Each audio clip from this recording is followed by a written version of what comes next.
우리의 삶이 길어졌다는 것은 과연 축복이기만 할까요? 한때는 환갑잔치만으로도 큰 경사였던 시절이 있었습니다. 하지만 이제 100세 시대는 더 이상 먼 미래의 이야기가 아닌 우리 눈앞에 닥친 현실이 되었습니다. 오늘 이 이야기가 당신과 당신이 사랑하는 사람들의 미래를 위한 소중한 지혜가 되기를 바랍니다. 주변 분들에게도 이 중요한 통찰을 공유해 주시면 더 나은 미래를 함께 만드는데 큰 힘이 될 것입니다. 올해는 우리가 사랑하는 민족 시인 윤동주가 서거한 지 80주년이 되는 해입니다. 1917년에 태어나 1945년 해방을 불과 몇 달 앞두고 27년의 짧은 생을 마감한 그의 삶은 마치 시대의 아픔을 응축한 불꽃과도 같았습니다. 그의 시는 지금까지도 우리에게 깊은 울림을 주지요. 반면 윤동주 시인의 평양 숭실중학교 동급생이었던 철학자 김영석 교수님은 어떻습니까? 100세가 훌쩍 넘은 나이에도 여전히 건강한 모습으로 우리 사회에 지혜와 영감을 주고 계십니다. 27년의 짧고 굵은 삶을 살다 간 윤동주 시인과 100년이 넘는 세월을 살아내며 우리 곁을 지키는 김영석 교수님. 두 분의 삶은 우리에게 인생의 길이에 대해 다시금 생각하게 합니다. 과거에는 짧고 굵은 삶이 미덕처럼 여겨지기도 했습니다. 하지만 이제 우리는 원하든 원치 않든 길고 긴 인생을 살아가야 하는 시대에 들어섰습니다. 그렇다면 이왕 길어진 삶, 어떻게 살아야 할까요? 그저 가늘고 길게 연명하는 것이 아니라 길고 굵게 마지막 순간까지 존엄하고 풍요롭게 살 수는 없을까요? 오늘 우리는 바로 이 슬기로운 노후 독립에 대한 이야기를 나누고자 합니다. 현재 대한민국의 노인 빈곤율은 매우 심각한 수준입니다. 소위 선진국 클럽이라 불리는 OECD 국가들과 비교했을 때 우리나라의 노인 빈곤율은 다른 국가들보다 최소 2배 이상 높습니다. 여기서 말하는 빈곤은 당장 새끼 밥을 굶는 절대적 빈곤만을 의미하지 않습니다. 나라는 전체적으로 부유해졌지만 정작 나이든 세대가 느끼는 상대적 박탈감과 경제적 어려움은 상상을 초월합니다. 이러한 현실은 비극적인 통계로 이어집니다. 우리나라는 2003년부터 OECD 국가 중 자살률 1위라는 오명을 안고 있습니다. 특히 노인 자살률은 전체 평균의 3배에 달할 정도로 심각합니다. 우리 어르신들은 스스로 삶을 등지는 극단적인 선택을 하시는 걸까요? 그 첫 번째 이유는 단연 경제적 어려움입니다. 과거와 지금 무엇이 달라졌을까요? 우리 부모님 세대를 한번 떠올려 보십시오. 그분들은 평균 대여섯 명의 자녀를 낳아 기르셨습니다. 1960년대 대한민국의 합계 출산율, 즉 여성 한 명이 평생 낳을 것으로 기대되는 아이의 수는 6명이었습니다.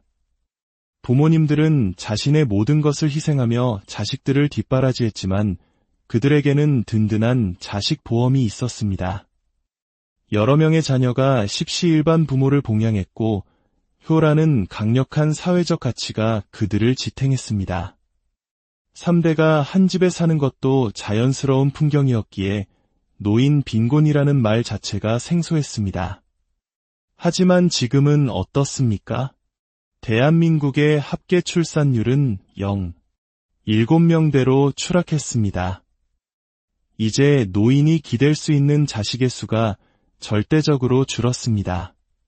설상가상으로 지금의 자식 세대 역시 자기 한 몸 건사하기 벅찬 시대를 살고 있습니다. 치솟는 물가와 집값 속에서 제 자식 하나 키우기도 힘든데 부모님까지 온전히 봉양하는 것은 현실적으로 불가능에 가까워졌습니다. 효라는 단어는 이제 교과서 속에서나 찾아볼 수 있는 아련한 옛말이 되어버렸습니다. 이러다 보니 홀로 사는 독거노인은 급격히 늘어났고 외로움과 경제적 어려움이라는 이중고 속에서 놓인 빈곤율과 자살률은 끝없이 치솟고 있는 것입니다. 이것이 우리가 마주한 대한민국의 냉혹한 현실입니다. 그렇다면 정부가 해결해 줄 수는 없을까요? 물론 정부는 세금을 걷어 국방, 외교와 함께 국민을 위한 복지 정책을 펼칩니다. 하지만 정부의 예상보다 우리 사회의 고령화 속도는 훨씬 더 빨랐습니다. 늘어나는 노인 인구를 감당하기에는 정부의 예산이 턱없이 부족합니다. 국민연금은 든든한 버팀목이 되어줄 수 있을까요? 안타깝게도 국민연금 역시 기금 고갈의 그림자가 짙게 드리워져 있습니다. 연금을 내는 사람보다 받아야 할 사람이 훨씬 더 빠르게 늘어나고 있기 때문입니다. 개인의 입장에서 보면 과거에 든든했던 자식보험은 이제 만기가 되었습니다. 정부의 복지보험에 기대기에도 한계가 명확합니다. 결국 우리는 누구에게도 의지할 수 없는 시대를 살고 있는지도 모릅니다. 노후 준비는 이제 선택이 아닌 각자가 스스로 책임져야 하는 절박한 생존의 문제가 되었습니다. 상황은 더욱 복잡합니다. 일할 수 있는 기간은 점점 짧아지고 은퇴 후 살아가야 할 기간은 점점 길어지고 있습니다. 1960년대 우리가 하루 1달러도 벌지 못하던 가난한 시절에도 수많은 일자리가 있었습니다. 경제가 연 10%씩 성장하던 고도성장기에는 젊은이들이 대학만 졸업하면 어렵지 않게 직장을 구할 수 있었습니다. 하지만 지금은 연 2% 성장도 버거운 저성장 시대입니다. 좋은 대학을 나와도 번듯한 일자리를 구하기가 하늘의 별 따기입니다. 자연스럽게 사회에 첫 발을 내딛는 나이는 점점 늦어집니다. 그런데 퇴직 연령은 어떻습니까? 1960년대 평균 수명이 50대 중반이던 시절에도 정년은 55세였습니다.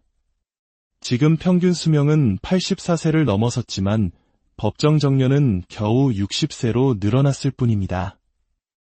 많은 기업에서는 여전히 50대 중반이면 퇴직을 압박받는 것이 현실입니다.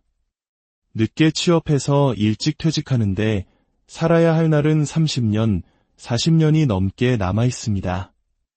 월급은 끊겼는데 그동안 모아놓은 돈을 까먹으며 살아가야 하는 시간이 인생의 3분의 1 이상을 차지하게 된 것입니다. 지금 이 방송을 듣고 계신 45세의 직장인을 예로 들어볼까요? 아직 정년까지 15년이나 남았는데 벌써부터 은퇴 이야기라니 재수없는 소리라고 생각하실지도 모르겠습니다. 하지만 다시 한번 냉정하게 계산해 보십시오. 앞으로 돈을 벌 수 있는 시간은 15년입니다. 그러나 60세에 은퇴해서 90세까지 산다고 가정하면 소득 없이 살아야 하는 시간은 무려 30년입니다. 15년을 벌어서 30년을 살아야 하는 셈입니다. 지금 당장 노후 준비를 시작해도 결코 이르지 않다는 뜻입니다. 이러한 현실은 대기업 직장인, 공무원이라고 해서 예외가 아닙니다. 많은 이들이 선망하는 대기업, 하지만 그곳의 임원들은 스스로를 농담 삼아 임시 직원이라고 부릅니다. 임원이 되는 순간 60세 정년은 보장되지 않습니다. 매년 주주총회에서 재신임을 받지 못하면 언제든 짐을 싸야 하는 파리 목숨입니다. 안정적이라는 공무원은 어떨까요? 과거 공무원 연금은 퇴직 후의 삶을 보장하는 든든한 방패였습니다. 하지만 공무원 역시 예상보다 훨씬 오래 살게 되면서 연금 재정에 심각한 부담이 생겼습니다. 결국 수차례의 개혁을 통해 이제는 퇴직 후에도 몇 년을 기다려야 연금을 받기 시작하는 등 예전과 같은 안정성을 기대하기 어렵게 되었습니다. 제 후배 중 한 명은 55세에 명예퇴직을 했는데 연금 수령 개시일까지 몇 년의 공백이 생겼습니다. 아직 자녀들은 한창 돈 들어갈 나이인데 수입은 끊겨 막막한 상황에 처해 있습니다. 대기업이든 중소기업이든 공무원이든 대한민국에서 살아가는 우리 모두는 이 거대한 고령화의 파도 앞에서 자유로울 수 없습니다.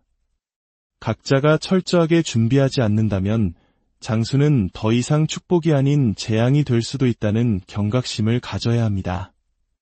퇴직 후의 삶, 즉 재취업 시장의 현실은 더욱 냉혹합니다. 퇴직자들은 자신의 풍부한 경험과 성숙함이 무기가 될 것이라 생각하지만 고용주의 입장은 다릅니다. 빠르게 변하는 시대에 뒤처졌을 수 있고 젊은이들보다 높은 급여를 요구할 것이라는 편견도 있습니다. 결국 재취업 시장은 첫 직장에서 무엇을 했고 얼마를 받았는지는 전혀 중요하지 않은 곳입니다. 얼마라도 좋으니 생활의 보탬이 되고 싶다는 절박함으로 뛰어드는 곳입니다. 그렇기에 재취업 시의 고용 조건이 첫 직장보다 나을 리가 없습니다.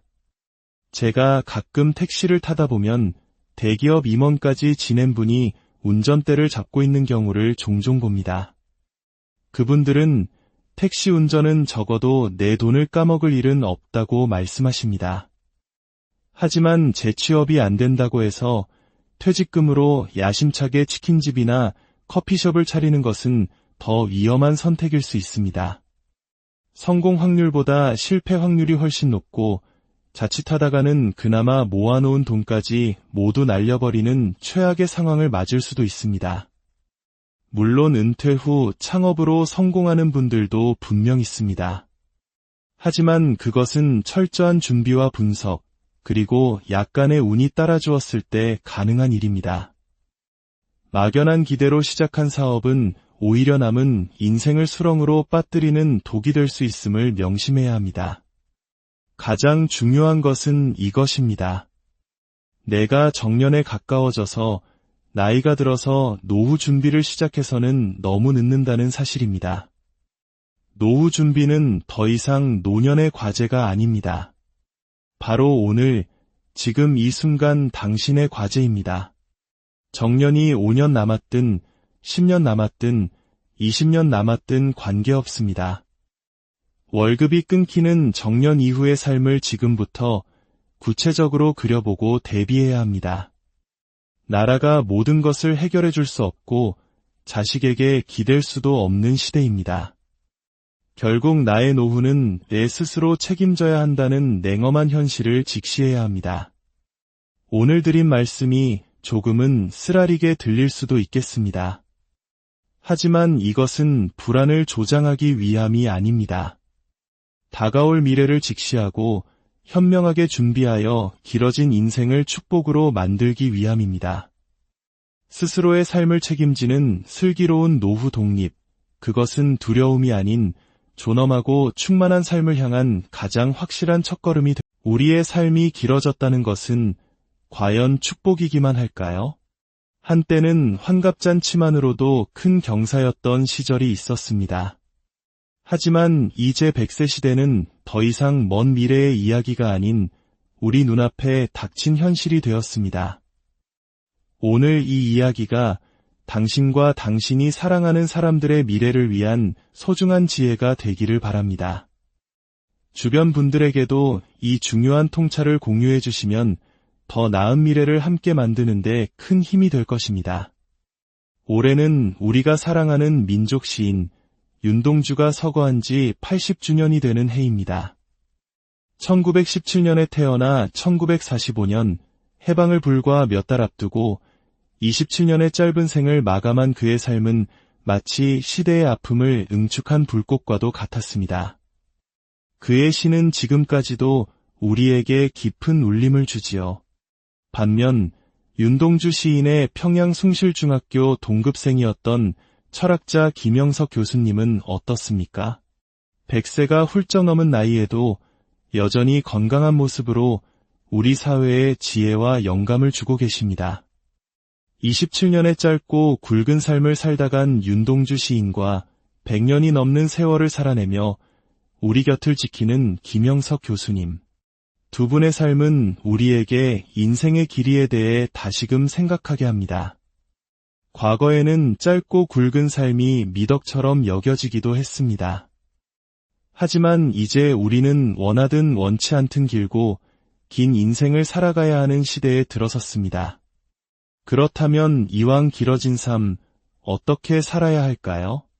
그저 가늘고 길게 연명하는 것이 아니라 길고 굵게 마지막 순간까지 존엄하고 풍요롭게 살 수는 없을까요? 오늘 우리는 바로 이 슬기로운 노후 독립에 대한 이야기를 나누고자 합니다. 현재 대한민국의 노인 빈곤율은 매우 심각한 수준입니다. 소위 선진국 클럽이라 불리는 OECD 국가들과 비교했을 때 우리나라의 노인 빈곤율은 다른 국가들보다 최소 2배 이상 높습니다. 여기서 말하는 빈곤은 당장 새끼 밥을 굶는 절대적 빈곤만을 의미하지 않습니다.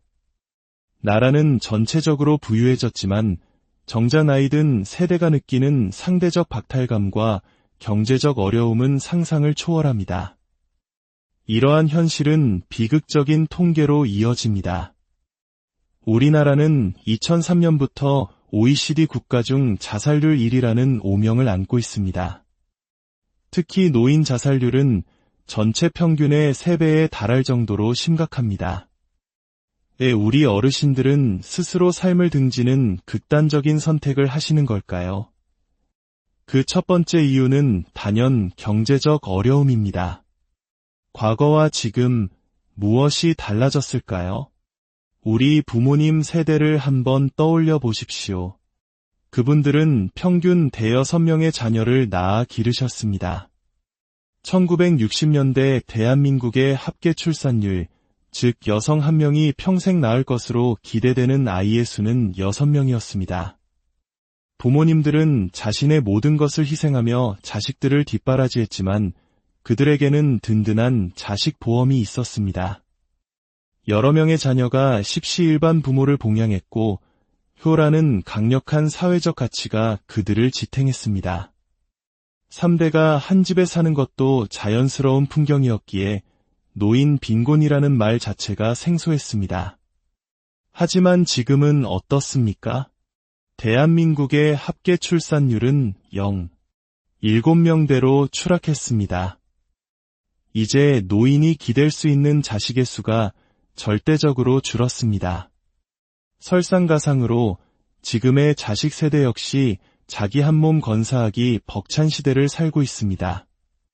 치솟는 물가와 집값 속에서 제 자식 하나 키우기도 힘든데 부모님까지 온전히 봉양하는 것은 현실적으로 불가능에 가까워졌습니다. 효라는 단어는 이제 교과서 속에서나 찾아볼 수 있는 아련한 옛말이 되어버렸습니다. 이러다 보니 홀로 사는 독거노인은 급격히 늘어났고 외로움과 경제적 어려움이라는 이중고 속에서 놓인 빈곤율과 자살률은 끝없이 치솟고 있는 것입니다. 이것이 우리가 마주한 대한민국의 냉혹한 현실입니다. 그렇다면 정부가 해결해 줄 수는 없을까요? 물론 정부는 세금을 걷어 국방, 외교와 함께 국민을 위한 복지 정책을 펼칩니다.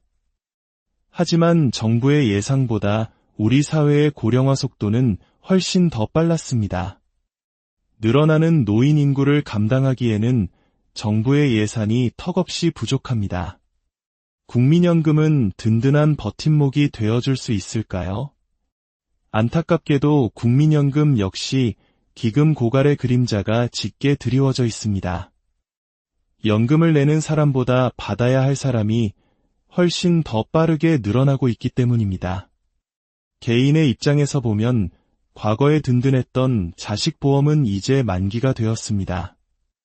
정부의 복지보험에 기대기에도 한계가 명확합니다. 결국 우리는 누구에게도 의지할 수 없는 시대를 살고 있는지도 모릅니다. 노후 준비는 이제 선택이 아닌 각자가 스스로 책임져야 하는 절박한 생존의 문제가 되었습니다. 상황은 더욱 복잡합니다.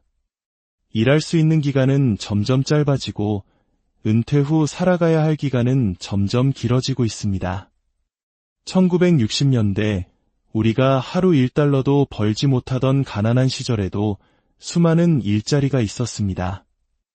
경제가 연 10%씩 성장하던 고도성장기에는 젊은이들이 대학만 졸업하면 어렵지 않게 직장을 구할 수 있었습니다. 하지만 지금은 연 2% 성장도 버거운 저성장 시대입니다.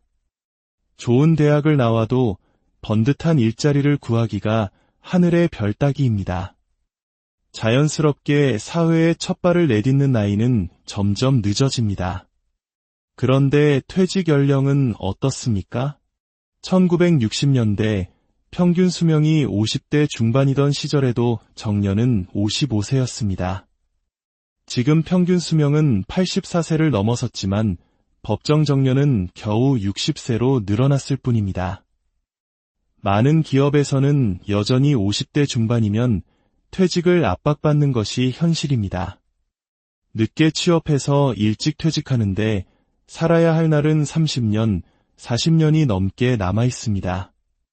월급은 끊겼는데 그동안 모아놓은 돈을 까먹으며 살아가야 하는 시간이 인생의 3분의 1 이상을 차지하게 된 것입니다. 지금 이 방송을 듣고 계신 45세의 직장인을 예로 들어볼까요? 아직 정년까지 15년이나 남았는데 벌써부터 은퇴 이야기라니 재수없는 소리라고 생각하실지도 모르겠습니다. 하지만 다시 한번 냉정하게 계산해 보십시오. 앞으로 돈을 벌 수 있는 시간은 15년입니다. 그러나 60세에 은퇴해서 90세까지 산다고 가정하면 소득 없이 살아야 하는 시간은 무려 30년입니다. 15년을 벌어서 30년을 살아야 하는 셈입니다. 지금 당장 노후 준비를 시작해도 결코 이르지 않다는 뜻입니다. 이러한 현실은 대기업 직장인, 공무원이라고 해서 예외가 아닙니다. 많은 이들이 선망하는 대기업, 하지만 그곳의 임원들은 스스로를 농담 삼아 임시 직원이라고 부릅니다. 임원이 되는 순간 60세 정년은 보장되지 않습니다. 매년 주주총회에서 재신임을 받지 못하면 언제든 짐을 싸야 하는 파리 목숨입니다. 안정적이라는 공무원은 어떨까요? 과거 공무원 연금은 퇴직 후의 삶을 보장하는 든든한 방패였습니다. 하지만 공무원 역시 예상보다 훨씬 오래 살게 되면서 연금 재정에 심각한 부담이 생겼습니다. 결국 수차례의 개혁을 통해 이제는 퇴직 후에도 몇 년을 기다려야 연금을 받기 시작하는 등 예전과 같은 안정성을 기대하기 어렵게 되었습니다. 제 후배 중 한 명은 55세에 명예퇴직을 했는데 연금 수령 개시일까지 몇 년의 공백이 생겼습니다. 아직 자녀들은 한창 돈 들어갈 나이인데 수입은 끊겨 막막한 상황에 처해 있습니다. 대기업이든 중소기업이든 공무원이든 대한민국에서 살아가는 우리 모두는 이 거대한 고령화의 파도 앞에서 자유로울 수 없습니다. 각자가 철저하게 준비하지 않는다면 장수는 더 이상 축복이 아닌 재앙이 될 수도 있다는 경각심을 가져야 합니다. 퇴직 후의 삶, 즉 재취업 시장의 현실은 더욱 냉혹합니다. 퇴직자들은 자신의 풍부한 경험과 성숙함이 무기가 될 것이라 생각하지만 고용주의 입장은 다릅니다. 빠르게 변하는 시대에 뒤처졌을 수 있고 젊은이들보다 높은 급여를 요구할 것이라는 편견도 있습니다. 결국 재취업 시장은 첫 직장에서 무엇을 했고 얼마를 받았는지는 전혀 중요하지 않은 곳입니다. 얼마라도 좋으니 생활의 보탬이 되고 싶다는 절박함으로 뛰어드는 곳입니다. 그렇기에 재취업 시의 고용 조건이 첫 직장보다 나을 리가 없습니다. 제가 가끔 택시를 타다 보면 대기업 임원까지 지낸 분이 운전대를 잡고 있는 경우를 종종 봅니다. 그분들은 택시 운전은 적어도 내 돈을 까먹을 일은 없다고 말씀하십니다. 하지만 재취업이 안 된다고 해서 퇴직금으로 야심차게 치킨집이나 커피숍을 차리는 것은 더 위험한 선택일 수 있습니다. 성공 확률보다 실패 확률이 훨씬 높고 자칫하다가는 그나마 모아놓은 돈까지 모두 날려버리는 최악의 상황을 맞을 수도 있습니다. 물론 은퇴 후 창업으로 성공하는 분들도 분명 있습니다. 하지만 그것은 철저한 준비와 분석, 그리고 약간의 운이 따라주었을 때 가능한 일입니다. 막연한 기대로 시작한 사업은 오히려 남은 인생을 수렁으로 빠뜨리는 독이 될 수 있음을 명심해야 합니다. 가장 중요한 것은 이것입니다. 내가 정년에 가까워져서 나이가 들어서 노후 준비를 시작해서는 너무 늦는다는 사실입니다. 노후 준비는 더 이상 노년의 과제가 아닙니다. 바로 오늘, 지금 이 순간 당신의 과제입니다. 정년이 5년 남았든 10년 남았든 20년 남았든 관계없습니다. 월급이 끊기는 정년 이후의 삶을 지금부터 구체적으로 그려보고 대비해야 합니다. 나라가 모든 것을 해결해 줄 수 없고 자식에게 기댈 수도 없는 시대입니다. 결국 나의 노후는 내 스스로 책임져야 한다는 냉엄한 현실을 직시해야 합니다. 오늘 드린 말씀이 조금은 쓰라리게 들릴 수도 있겠습니다. 하지만 이것은 불안을 조장하기 위함이 아닙니다. 다가올 미래를 직시하고 현명하게 준비하여 길어진 인생을 축복으로 만들기 위함입니다. 스스로의 삶을 책임지는 슬기로운 노후 독립, 그것은 두려움이 아닌 존엄하고 충만한 삶을 향한 가장 확실한 첫걸음이 됩니다. 우리의 삶이 길어졌다는 것은 과연 축복이기만 할까요? 한때는 환갑잔치만으로도 큰 경사였던 시절이 있었습니다. 하지만 이제 100세 시대는 더 이상 먼 미래의 이야기가 아닌 우리 눈앞에 닥친 현실이 되었습니다. 오늘 이 이야기가 당신과 당신이 사랑하는 사람들의 미래를 위한 소중한 지혜가 되기를 바랍니다. 주변 분들에게도 이 중요한 통찰을 공유해 주시면 더 나은 미래를 함께 만드는데 큰 힘이 될 것입니다. 올해는 우리가 사랑하는 민족 시인 윤동주가 서거한 지 80주년이 되는 해입니다. 1917년에 태어나 1945년 해방을 불과 몇 달 앞두고 27년의 짧은 생을 마감한 그의 삶은 마치 시대의 아픔을 응축한 불꽃과도 같았습니다. 그의 시는 지금까지도 우리에게 깊은 울림을 주지요. 반면 윤동주 시인의 평양 숭실중학교 동급생이었던 철학자 김영석 교수님은 어떻습니까? 100세가 훌쩍 넘은 나이에도 여전히 건강한 모습으로 우리 사회에 지혜와 영감을 주고 계십니다. 27년의 짧고 굵은 삶을 살다 간 윤동주 시인과 100년이 넘는 세월을 살아내며 우리 곁을 지키는 김영석 교수님. 두 분의 삶은 우리에게 인생의 길이에 대해 다시금 생각하게 합니다. 과거에는 짧고 굵은 삶이 미덕처럼 여겨지기도 했습니다. 하지만 이제 우리는 원하든 원치 않든 길고 긴 인생을 살아가야 하는 시대에 들어섰습니다. 그렇다면 이왕 길어진 삶, 어떻게 살아야 할까요?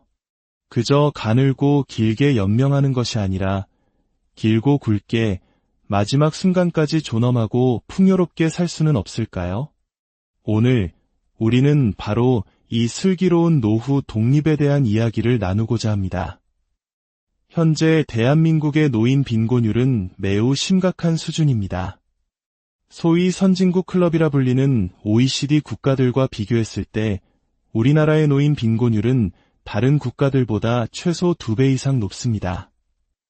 여기서 말하는 빈곤은 당장 새끼 밥을 굶는 절대적 빈곤만을 의미하지 않습니다. 나라는 전체적으로 부유해졌지만 정작 나이 든 세대가 느끼는 상대적 박탈감과 경제적 어려움은 상상을 초월합니다. 이러한 현실은 비극적인 통계로 이어집니다. 우리나라는 2003년부터 OECD 국가 중 자살률 1위라는 오명을 안고 있습니다. 특히 노인 자살률은 전체 평균의 3배에 달할 정도로 심각합니다. 왜 우리 어르신들은 스스로 삶을 등지는 극단적인 선택을 하시는 걸까요? 그 첫 번째 이유는 단연 경제적 어려움입니다. 과거와 지금 무엇이 달라졌을까요? 우리 부모님 세대를 한번 떠올려 보십시오. 그분들은 평균 5-6명의 자녀를 낳아 기르셨습니다. 1960년대 대한민국의 합계 출산율, 즉 여성 한 명이 평생 낳을 것으로 기대되는 아이의 수는 6명이었습니다. 부모님들은 자신의 모든 것을 희생하며 자식들을 뒷바라지했지만 그들에게는 든든한 자식 보험이 있었습니다. 여러 명의 자녀가 십시일반 부모를 봉양했고 효라는 강력한 사회적 가치가 그들을 지탱했습니다. 3대가 한 집에 사는 것도 자연스러운 풍경이었기에 노인 빈곤이라는 말 자체가 생소했습니다. 하지만 지금은 어떻습니까? 대한민국의 합계 출산율은 7명대로 추락했습니다. 이제 노인이 기댈 수 있는 자식의 수가 절대적으로 줄었습니다. 설상가상으로 지금의 자식 세대 역시 자기 한 몸 건사하기 벅찬 시대를 살고 있습니다. 치솟는 물가와 집값 속에서 제 자식 하나 키우기도 힘든데 부모님까지 온전히 봉양하는 것은 현실적으로 불가능에 가까워졌습니다. 효라는 단어는 이제 교과서 속에서나 찾아볼 수 있는 아련한 옛말이 되어버렸습니다. 이러다 보니 홀로 사는 독거노인은 급격히 늘어났고 외로움과 경제적 어려움이라는 이중고 속에서 놓인 빈곤율과 자살률은 끝없이 치솟고 있는 것입니다. 이것이 우리가 마주한 대한민국의 냉혹한 현실입니다. 그렇다면 정부가 해결해 줄 수는 없을까요? 물론 정부는 세금을 걷어 국방, 외교와 함께 국민을 위한 복지 정책을 펼칩니다. 하지만 정부의 예상보다 우리 사회의 고령화 속도는 훨씬 더 빨랐습니다. 늘어나는 노인 인구를 감당하기에는 정부의 예산이 턱없이 부족합니다. 국민연금은 든든한 버팀목이 되어줄 수 있을까요? 안타깝게도 국민연금 역시 기금 고갈의 그림자가 짙게 드리워져 있습니다. 연금을 내는 사람보다 받아야 할 사람이 훨씬 더 빠르게 늘어나고 있기 때문입니다. 개인의 입장에서 보면 과거에 든든했던 자식보험은 이제 만기가 되었습니다. 정부의 복지보험에 기대기에도 한계가 명확합니다. 결국 우리는 누구에게도 의지할 수 없는 시대를 살고 있는지도 모릅니다. 노후 준비는 이제 선택이 아닌 각자가 스스로 책임져야 하는 절박한 생존의 문제가 되었습니다. 상황은 더욱 복잡합니다. 일할 수 있는 기간은 점점 짧아지고 은퇴 후 살아가야 할 기간은 점점 길어지고 있습니다. 1960년대 우리가 하루 1달러도 벌지 못하던 가난한 시절에도 수많은 일자리가 있었습니다. 경제가 연 10%씩 성장하던 고도성장기에는 젊은이들이 대학만 졸업하면 어렵지 않게 직장을 구할 수 있었습니다. 하지만 지금은 연 2% 성장도 버거운 저성장 시대입니다. 좋은 대학을 나와도 번듯한 일자리를 구하기가 하늘의 별 따기입니다. 자연스럽게 사회에 첫 발을 내딛는 나이는 점점 늦어집니다. 그런데 퇴직 연령은 어떻습니까? 1960년대 평균 수명이 50대 중반이던 시절에도 정년은 55세였습니다. 지금 평균 수명은 84세를 넘어섰지만 법정 정년은 겨우 60세로 늘어났을 뿐입니다. 많은 기업에서는 여전히 50대 중반이면 퇴직을 압박받는 것이 현실입니다. 늦게 취업해서 일찍 퇴직하는데 살아야 할 날은 30년, 40년이 넘게 남아 있습니다. 월급은 끊겼는데 그동안 모아놓은 돈을 까먹으며 살아가야 하는 시간이 인생의 3분의 1 이상을 차지하게 된 것입니다. 지금 이 방송을 듣고 계신 45세의 직장인을 예로 들어볼까요? 아직 정년까지 15년이나 남았는데 벌써부터 은퇴 이야기라니 재수없는 소리라고 생각하실지도 모르겠습니다. 하지만 다시 한번 냉정하게 계산해 보십시오. 앞으로 돈을 벌 수 있는 시간은 15년입니다. 그러나 60세에 은퇴해서 90세까지 산다고 가정하면 소득 없이 살아야 하는 시간은 무려 30년입니다. 15년을 벌어서 30년을 살아야 하는 셈입니다. 지금 당장 노후 준비를 시작해도 결코 이르지 않다는 뜻입니다. 이러한 현실은 대기업 직장인, 공무원이라고 해서 예외가 아닙니다. 많은 이들이 선망하는 대기업, 하지만 그곳의 임원들은 스스로를 농담 삼아 임시 직원이라고 부릅니다. 임원이 되는 순간 60세 정년은 보장되지 않습니다. 매년 주주총회에서 재신임을 받지 못하면 언제든 짐을 싸야 하는 파리 목숨입니다. 안정적이라는 공무원은 어떨까요? 과거 공무원 연금은 퇴직 후의 삶을 보장하는 든든한 방패였습니다.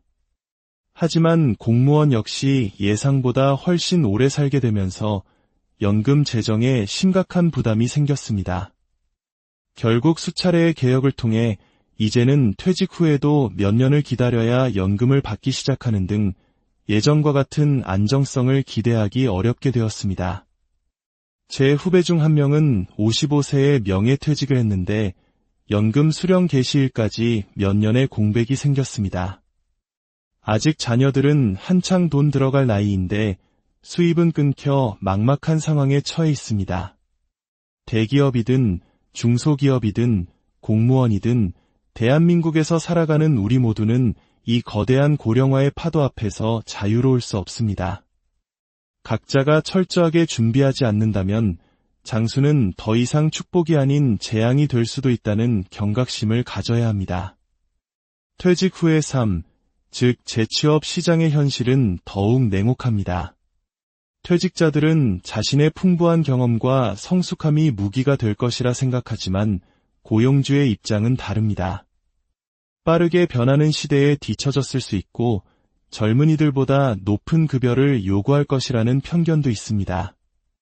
결국 재취업 시장은 첫 직장에서 무엇을 했고 얼마를 받았는지는 전혀 중요하지 않은 곳입니다.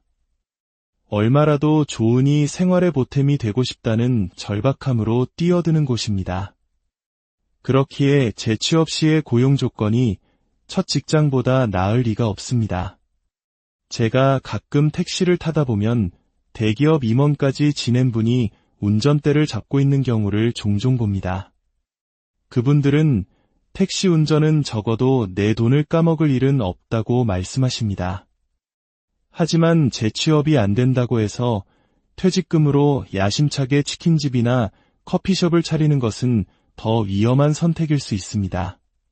성공 확률보다 실패 확률이 훨씬 높고 자칫하다가는 그나마 모아놓은 돈까지 모두 날려버리는 최악의 상황을 맞을 수도 있습니다.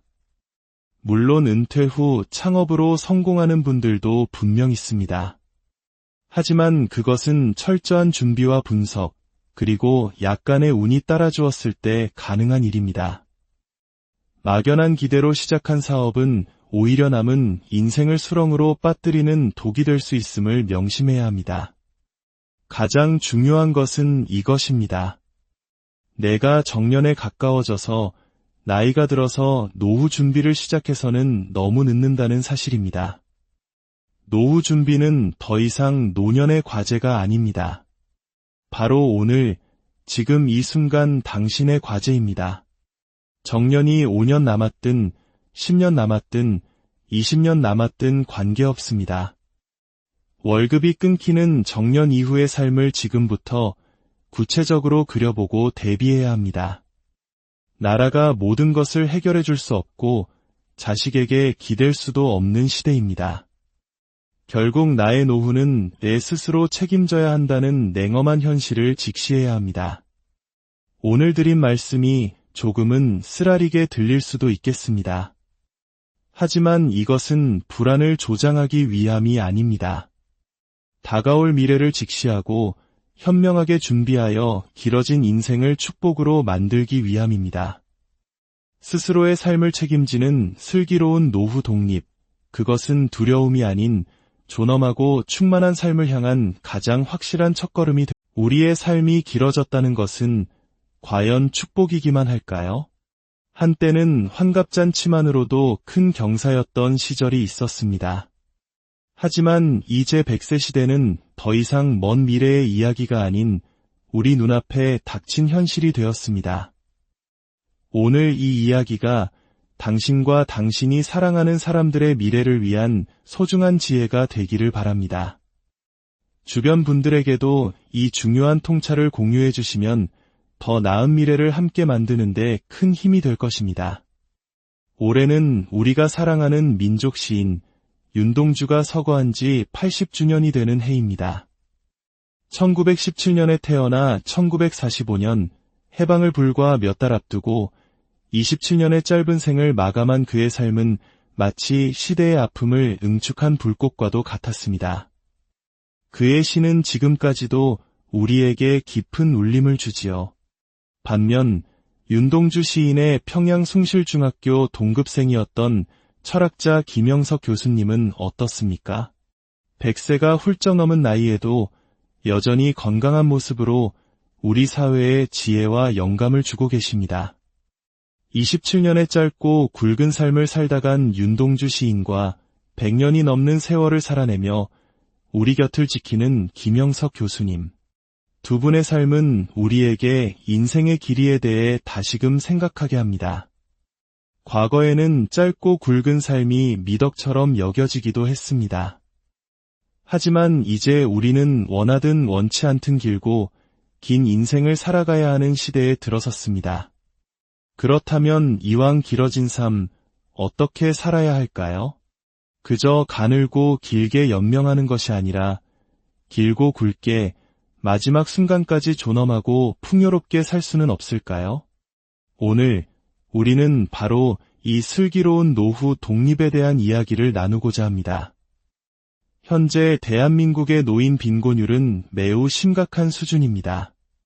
소위 선진국 클럽이라 불리는 OECD 국가들과 비교했을 때 우리나라의 노인 빈곤율은 다른 국가들보다 최소 2배 이상 높습니다. 여기서 말하는 빈곤은 당장 새끼 밥을 굶는 절대적 빈곤만을 의미하지 않습니다. 나라는 전체적으로 부유해졌지만 정작 나이든 세대가 느끼는 상대적 박탈감과 경제적 어려움은 상상을 초월합니다. 이러한 현실은 비극적인 통계로 이어집니다. 우리나라는 2003년부터 OECD 국가 중 자살률 1위라는 오명을 안고 있습니다. 특히 노인 자살률은 전체 평균의 3배에 달할 정도로 심각합니다. 우리 어르신들은 스스로 삶을 등지는 극단적인 선택을 하시는 걸까요? 그 첫 번째 이유는 단연 경제적 어려움입니다. 과거와 지금 무엇이 달라졌을까요? 우리 부모님 세대를 한번 떠올려 보십시오. 그분들은 평균 대여섯 명의 자녀를 낳아 기르셨습니다. 1960년대 대한민국의 합계 출산율, 즉 여성 한 명이 평생 낳을 것으로 기대되는 아이의 수는 6명이었습니다. 부모님들은 자신의 모든 것을 희생하며 자식들을 뒷바라지했지만 그들에게는 든든한 자식 보험이 있었습니다. 여러 명의 자녀가 십시일반 부모를 봉양했고 효라는 강력한 사회적 가치가 그들을 지탱했습니다. 3대가 한 집에 사는 것도 자연스러운 풍경이었기에 노인 빈곤이라는 말 자체가 생소했습니다. 하지만 지금은 어떻습니까? 대한민국의 합계 출산율은 7명대로 추락했습니다. 이제 노인이 기댈 수 있는 자식의 수가 절대적으로 줄었습니다. 설상가상으로 지금의 자식 세대 역시 자기 한 몸 건사하기 벅찬 시대를 살고 있습니다. 치솟는 물가와 집값 속에서 제 자식 하나 키우기도 힘든데 부모님까지 온전히 봉양하는 것은 현실적으로 불가능에 가까워졌습니다. 효라는 단어는 이제 교과서 속에서나 찾아볼 수 있는 아련한 옛말이 되어버렸습니다. 이러다 보니 홀로 사는 독거노인은 급격히 늘어났고 외로움과 경제적 어려움이라는 이중고 속에서 놓인 빈곤율과 자살률은 끝없이 치솟고 있는 것입니다. 이것이 우리가 마주한 대한민국의 냉혹한 현실입니다. 그렇다면 정부가 해결해 줄 수는 없을까요? 물론 정부는 세금을 걷어 국방, 외교와 함께 국민을 위한 복지 정책을 펼칩니다. 하지만 정부의 예상보다 우리 사회의 고령화 속도는 훨씬 더 빨랐습니다. 늘어나는 노인 인구를 감당하기에는 정부의 예산이 턱없이 부족합니다.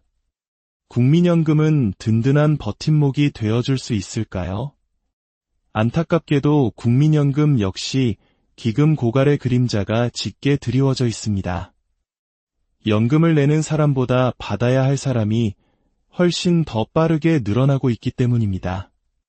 개인의 입장에서 보면 과거에 든든했던 자식보험은 이제 만기가 되었습니다. 정부의 복지보험에 기대기에도 한계가 명확합니다. 결국 우리는 누구에게도 의지할 수 없는 시대를 살고 있는지도 모릅니다. 노후 준비는 이제 선택이 아닌 각자가 스스로 책임져야 하는 절박한 생존의 문제가 되었습니다. 상황은 더욱 복잡합니다. 일할 수 있는 기간은 점점 짧아지고 은퇴 후 살아가야 할 기간은 점점 길어지고 있습니다. 1960년대 우리가 하루 1달러도 벌지 못하던 가난한 시절에도 수많은 일자리가 있었습니다. 경제가 연 10%씩 성장하던 고도성장기에는 젊은이들이 대학만 졸업하면 어렵지 않게 직장을 구할 수 있었습니다. 하지만 지금은 연 2% 성장도 버거운 저성장 시대입니다. 좋은 대학을 나와도 번듯한 일자리를 구하기가 하늘의 별 따기입니다. 자연스럽게 사회에 첫 발을 내딛는 나이는 점점 늦어집니다. 그런데 퇴직 연령은 어떻습니까? 1960년대 평균 수명이 50대 중반이던 시절에도 정년은 55세였습니다. 지금 평균 수명은 84세를 넘어섰지만 법정 정년은 겨우 60세로 늘어났을 뿐입니다. 많은 기업에서는 여전히 50대 중반이면 퇴직을 압박받는 것이 현실입니다. 늦게 취업해서 일찍 퇴직하는데 살아야 할 날은 30년, 40년이 넘게 남아 있습니다. 월급은 끊겼는데 그동안 모아놓은 돈을 까먹으며 살아가야 하는 시간이 인생의 3분의 1 이상을 차지하게 된 것입니다. 지금 이 방송을 듣고 계신 45세의 직장인을 예로 들어볼까요? 아직 정년까지 15년이나 남았는데 벌써부터 은퇴 이야기라니 재수없는 소리라고 생각하실지도 모르겠습니다. 하지만 다시 한번 냉정하게 계산해 보십시오. 앞으로 돈을 벌 수 있는 시간은 15년입니다. 그러나 60세에 은퇴해서 90세까지 산다고 가정하면 소득 없이 살아야 하는 시간은 무려 30년입니다. 15년을 벌어서 30년을 살아야 하는 셈입니다. 지금 당장 노후 준비를 시작해도 결코 이르지 않다는 뜻입니다. 이러한 현실은 대기업 직장인, 공무원이라고 해서 예외가 아닙니다. 많은 이들이 선망하는 대기업, 하지만 그곳의 임원들은 스스로를 농담 삼아 임시 직원이라고 부릅니다. 임원이 되는 순간 60세 정년은 보장되지 않습니다. 매년 주주총회에서 재신임을 받지 못하면 언제든 짐을 싸야 하는 파리 목숨입니다. 안정적이라는 공무원은 어떨까요? 과거 공무원 연금은 퇴직 후의 삶을 보장하는 든든한 방패였습니다. 하지만 공무원 역시 예상보다 훨씬 오래 살게 되면서 연금 재정에 심각한 부담이 생겼습니다. 결국 수차례의 개혁을 통해 이제는 퇴직 후에도 몇 년을 기다려야 연금을 받기 시작하는 등 예전과 같은 안정성을 기대하기 어렵게 되었습니다. 제 후배 중 한 명은 55세에 명예퇴직을 했는데 연금 수령 개시일까지 몇 년의 공백이 생겼습니다. 아직 자녀들은 한창 돈 들어갈 나이인데 수입은 끊겨 막막한 상황에 처해 있습니다. 대기업이든 중소기업이든 공무원이든 대한민국에서 살아가는 우리 모두는 이 거대한 고령화의 파도 앞에서 자유로울 수 없습니다. 각자가 철저하게 준비하지 않는다면 장수는 더 이상 축복이 아닌 재앙이 될 수도 있다는 경각심을 가져야 합니다. 퇴직 후의 삶, 즉 재취업 시장의 현실은 더욱 냉혹합니다.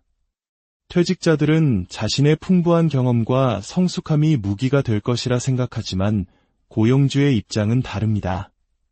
빠르게 변하는 시대에 뒤처졌을 수 있고 젊은이들보다 높은 급여를 요구할 것이라는 편견도 있습니다.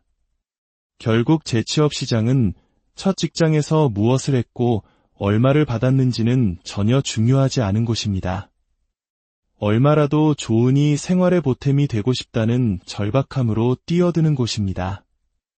그렇기에 재취업 시의 고용 조건이 첫 직장보다 나을 리가 없습니다. 제가 가끔 택시를 타다 보면 대기업 임원까지 지낸 분이 운전대를 잡고 있는 경우를 종종 봅니다. 그분들은 택시 운전은 적어도 내 돈을 까먹을 일은 없다고 말씀하십니다. 하지만 재취업이 안 된다고 해서 퇴직금으로 야심차게 치킨집이나 커피숍을 차리는 것은 더 위험한 선택일 수 있습니다. 성공 확률보다 실패 확률이 훨씬 높고 자칫하다가는 그나마 모아놓은 돈까지 모두 날려버리는 최악의 상황을 맞을 수도 있습니다.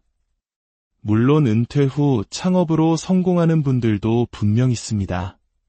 하지만 그것은 철저한 준비와 분석, 그리고 약간의 운이 따라주었을 때 가능한 일입니다. 막연한 기대로 시작한 사업은 오히려 남은 인생을 수렁으로 빠뜨리는 독이 될 수 있음을 명심해야 합니다. 가장 중요한 것은 이것입니다. 내가 정년에 가까워져서 나이가 들어서 노후 준비를 시작해서는 너무 늦는다는 사실입니다. 노후 준비는 더 이상 노년의 과제가 아닙니다. 바로 오늘, 지금 이 순간 당신의 과제입니다. 정년이 5년 남았든 10년 남았든 20년 남았든 관계없습니다. 월급이 끊기는 정년 이후의 삶을 지금부터 구체적으로 그려보고 대비해야 합니다. 나라가 모든 것을 해결해 줄 수 없고 자식에게 기댈 수도 없는 시대입니다. 결국 나의 노후는 내 스스로 책임져야 한다는 냉엄한 현실을 직시해야 합니다. 오늘 드린 말씀이 조금은 쓰라리게 들릴 수도 있겠습니다. 하지만 이것은 불안을 조장하기 위함이 아닙니다. 다가올 미래를 직시하고 현명하게 준비하여 길어진 인생을 축복으로 만들기 위함입니다. 스스로의 삶을 책임지는 슬기로운 노후 독립, 그것은 두려움이 아닌 존엄하고 충만한 삶을 향한 가장 확실한 첫걸음이 됩니다. 우리의 삶이 길어졌다는 것은 과연 축복이기만 할까요? 한때는 환갑잔치만으로도 큰 경사였던 시절이 있었습니다. 하지만 이제 100세 시대는 더 이상 먼 미래의 이야기가 아닌 우리 눈앞에 닥친 현실이 되었습니다. 오늘 이 이야기가 당신과 당신이 사랑하는 사람들의 미래를 위한 소중한 지혜가 되기를 바랍니다. 주변 분들에게도 이 중요한 통찰을 공유해 주시면 더 나은 미래를 함께 만드는 데 큰 힘이 될 것입니다. 올해는 우리가 사랑하는 민족 시인 윤동주가 서거한 지 80주년이 되는 해입니다. 1917년에 태어나 1945년 해방을 불과 몇 달 앞두고 27년의 짧은 생을 마감한 그의 삶은 마치 시대의 아픔을 응축한 불꽃과도 같았습니다. 그의 시는 지금까지도 우리에게 깊은 울림을 주지요. 반면 윤동주 시인의 평양 숭실중학교 동급생이었던 철학자 김영석 교수님은 어떻습니까? 100세가 훌쩍 넘은 나이에도 여전히 건강한 모습으로 우리 사회에 지혜와 영감을 주고 계십니다. 27년의 짧고 굵은 삶을 살다간 윤동주 시인과 100년이 넘는 세월을 살아내며 우리 곁을 지키는 김영석 교수님. 두 분의 삶은 우리에게 인생의 길이에 대해 다시금 생각하게 합니다. 과거에는 짧고 굵은 삶이 미덕처럼 여겨지기도 했습니다. 하지만 이제 우리는 원하든 원치 않든 길고 긴 인생을 살아가야 하는 시대에 들어섰습니다. 그렇다면 이왕 길어진 삶, 어떻게 살아야 할까요? 그저 가늘고 길게 연명하는 것이 아니라 길고 굵게 마지막 순간까지 존엄하고 풍요롭게 살 수는 없을까요? 오늘 우리는 바로 이 슬기로운 노후 독립에 대한 이야기를 나누고자 합니다. 현재 대한민국의 노인 빈곤율은 매우 심각한 수준입니다.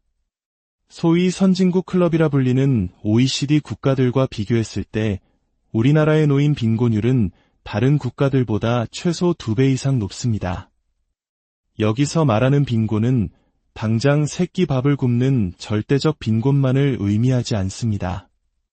나라는 전체적으로 부유해졌지만 정작 나이든 세대가 느끼는 상대적 박탈감과 경제적 어려움은 상상을 초월합니다.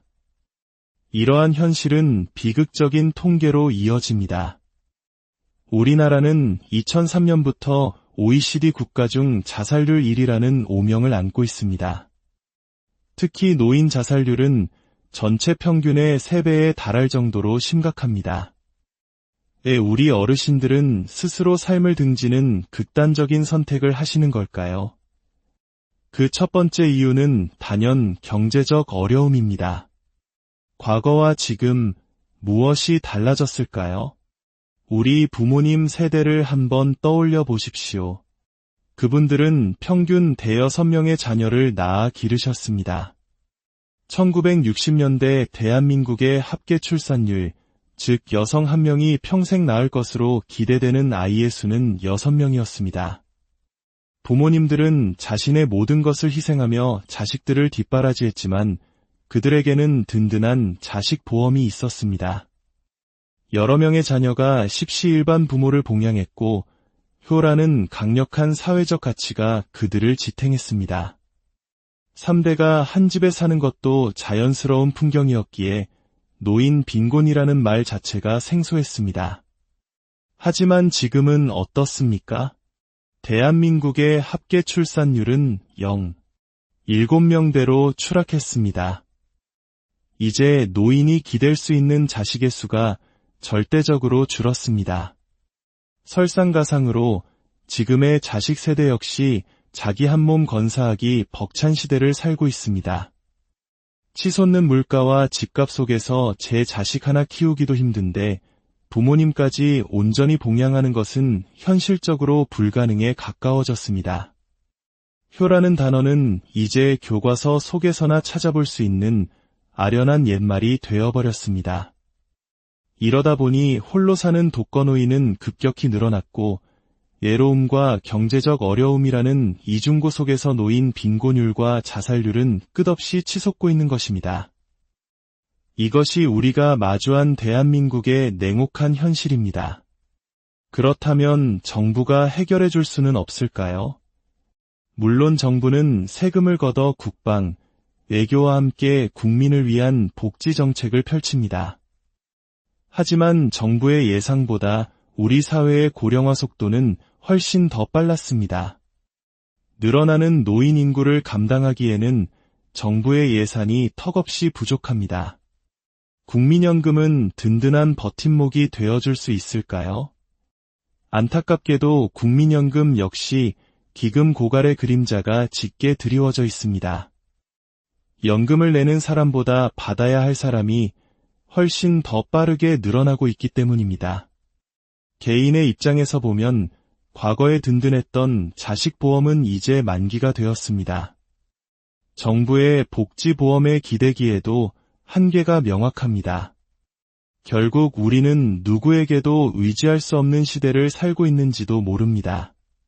노후 준비는 이제 선택이 아닌 각자가 스스로 책임져야 하는 절박한 생존의 문제가 되었습니다. 상황은 더욱 복잡합니다. 일할 수 있는 기간은 점점 짧아지고 은퇴 후 살아가야 할 기간은 점점 길어지고 있습니다. 1960년대 우리가 하루 1달러도 벌지 못하던 가난한 시절에도 수많은 일자리가 있었습니다. 경제가 연 10%씩 성장하던 고도성장기에는 젊은이들이 대학만 졸업하면 어렵지 않게 직장을 구할 수 있었습니다. 하지만 지금은 연 2% 성장도 버거운 저성장 시대입니다. 좋은 대학을 나와도 번듯한 일자리를 구하기가 하늘의 별 따기입니다. 자연스럽게 사회에 첫 발을 내딛는 나이는 점점 늦어집니다. 그런데 퇴직 연령은 어떻습니까? 1960년대 평균 수명이 50대 중반이던 시절에도 정년은 55세였습니다. 지금 평균 수명은 84세를 넘어섰지만 법정 정년은 겨우 60세로 늘어났을 뿐입니다. 많은 기업에서는